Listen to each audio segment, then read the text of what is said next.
সিরিয়ার president Bashar আল আসাদের পতনের পর মধ্যপ্রাচ্যে আবারও বড় ধরনের অনিশ্চয়তার মধ্যে পড়েছে, যার প্রভাব পড়েছে জ্বালানি তেলের বাজারে।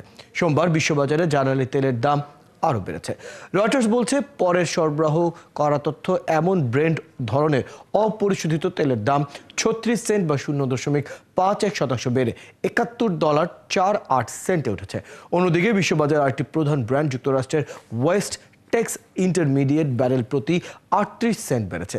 এই ধরনের তেলের দাম উঠেছে $৬৭.৫৮। রোববার সিরিয়ার বিদ্রোহীরা রাষ্ট্রীয় টেলিভিশনে ঘোষণা করেছে যে তারা প্রেসিডেন্ট বাশার আল আসাদকে ক্ষমতাচ্যুত করেছে। এর ফলে ৫০ বছরের পারিবারিক শাসনের অবসান হয়েছে। তবে যতটা দ্রুত গতিতে বিদ্রোহীরা তাদের অভিযান পরিচালনা করেছেন, তাতে এই অঞ্চলের অস্থিতিশীলতা আরও বাড়বে বলে আশঙ্কা করা হচ্ছে।